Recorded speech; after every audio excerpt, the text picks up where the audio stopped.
अऊज़ु बिल्लाहि मिनश्शैतानिर्रजीम बिस्मिल्लाहिर्रहमानिर्रहीम। उमैर बिन अबी वक़ास मदीना तैयबा में जब नबी करीम सल्लल्लाहु अलैहि वसल्लम ने सहाबा इकराम के दरमियान भाईचारे कायम किए तो हज़रत साद बिन अबी वक़ास के छोटे भाई उमैर बिन अबी वक़ास को उमरो बिन माज का भाई करार दिया। उमरो बिन माज साद बिन माज के भाई थे।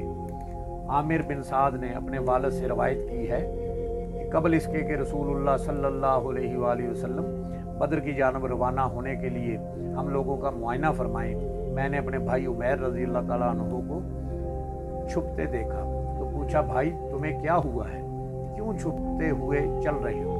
उन्होंने कहा, मैं डरता हूँ कि रसूल सल्लल्लाहु अलैहि वसल्लम मुझे देख लेंगे तो बच्चा समझकर वापस कर देंगे। मैं जहाद के लिए अपने लोगों के साथ जाना चाहता हूँ कि शायद अल्लाह पाक मुझे शहादत अता फरमा दे। हम लोगों ने इसे रसूल सल्लल्लाहु अलैहि वसल्लम के सामने पेश कर दिया। आप सल्लल्लाहु अलैहि वसल्लम ने इरशाद फरमाया, तुम बच्चे हो लिहाजा वापस जाओ। उमैर रज़ी अल्लाह ताला अन्हु रोने लगे। नबी पाक सल्लल्लाहु अलैहि वसल्लम ने इनके शौक़ और जज्बे को देखते हुए इन्हें साथ चलने की इजाज़त दे दी।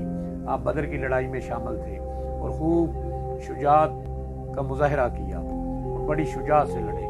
आखिरकार शहादत के मनसब पर फायज हुए। बवक्त शहादत आपकी उम्र मुबारक 16 साल बताई जाती है। इन्हें उमर बिन अबदूद ने शहीद किया था। अल्लाह पाक से दुआ है अल्लाह हमें हक बात कहने की सुनने की तौफीक अता फरमाए। आमीन।